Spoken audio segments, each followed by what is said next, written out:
Olá, como vai você? Tudo bem? Espero que você esteja vivendo aí aquele momento legal, ok?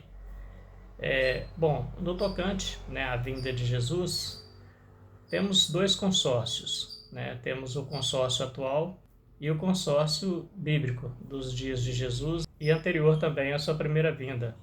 No tocante ao consórcio atual, né, que defende a vinda de Jesus, temos aí apóstolos, temos mestres, temos pastores, evangelistas, missionários, crentes, né, de cadeira de igreja, que defende, né, que faz parte desse consórcio da atual vinda de Jesus ou da futura vinda de Jesus. Esse consórcio é formado por brasileiros e estrangeiros.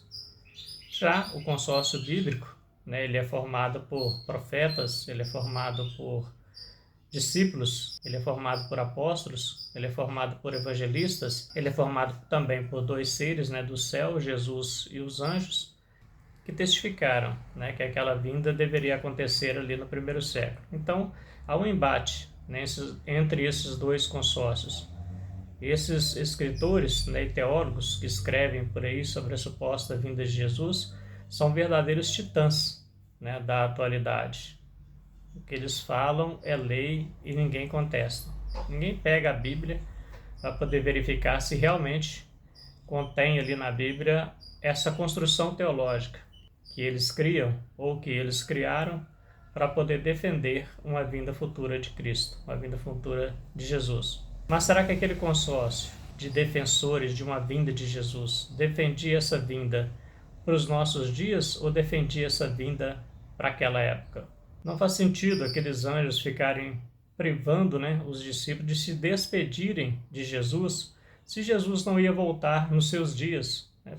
Porque os anjos dizem para ele: varões galileus, por que estáis olhando, né, para o céu? Esse mesmo Jesus que viste subir voltará. Então, se Jesus não ia voltar nos dias dos seus discípulos, por que os anjos privariam eles daquela despedida? João testifica que Jesus falou que ele, João, ficaria vivo até que Jesus voltasse. Então, o João fala que Jesus falou que ele ficaria vivo até que Jesus voltasse. João está vivo por aí? Alguém já encontrou João vagando aí pelas ruas, esperando a vinda de Jesus, já que ele deveria estar vivo? Se nós pegarmos, por exemplo, as cartas que foram direcionadas aos dirigentes das igrejas, das 7 igrejas da Ásia, faz sentido escrever uma carta para os anjos dizendo que era para eles consertarem as suas vidas, ou para aqueles pastores consertarem as suas vidas, e dizer para ele que Jesus cedo viria, né, já que eles morreriam, sem que Jesus voltasse? Então, o texto diz que Jesus viria com aqueles pastores ainda em vida. Já está ficando um pouco cansativo, mas nesse contexto aqui vale lembrar, né, que Daniel falou que 490 anos a partir da assinatura do decreto para reedificar Jerusalém, a partir do momento que o rei Dário, o rei Ciro, autorizasse a reedificação de Jerusalém, o fim de Jerusalém chegaria em 490 anos. O fim do povo santo, o fim do povo judeu, chegaria em 490 anos. Faz sentido estender isso? Falar que esses 490 anos ainda não chegou a partir da assinatura daquela carta? Isso é um pouco de insanidade. Me perdoe aqui o termo. Mas, no meu ver, é isso que está acontecendo. Faz sentido Jesus dizer para os seus discípulos que eles não visitariam todas as cidades de Israel sem que ele voltasse? E os discípulos estão lá ainda evangelizando lá as cidades de Israel? Faz sentido Jesus dizer, né, que naqueles dias os seus discípulos passariam pela maior tribulação que haveria de existir em todos os tempos. Uma tribulação tão grande, que nunca tinha havido uma antes, e nem haveria uma tribulação maior que aquela depois. E agora, né, com essa teologia, com essa construção teológica aí, a gente começar a querer, né, ou a defender que haja uma tribulação maior que aquela que Jesus disse, uma tribulação que vai destruir não só Jerusalém, mas toda a terra, faz algum sentido?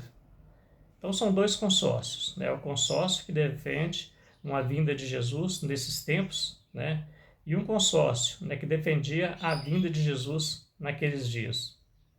A gente vê Paulo, né, em Tessalonicenses, esperando a vinda de Jesus nos seus dias, porque a promessa dele era de voltar com os seus discípulos ainda em vida.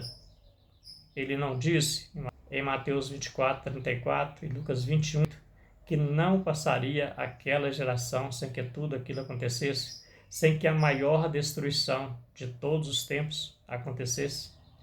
Uma destruição tão grande, um sofrimento tão intenso, que jamais haveria um sofrimento com aquela intensidade em toda a terra ou na terra.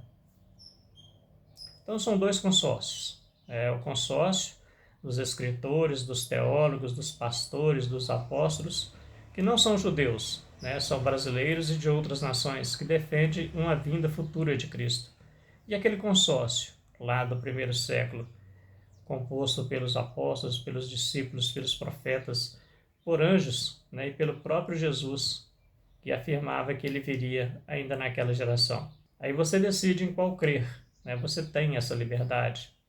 Isso é um direito que você tem. A Constituição brasileira te permite você ter liberdade de crença. E você decide, né, que forma de vida quer viver.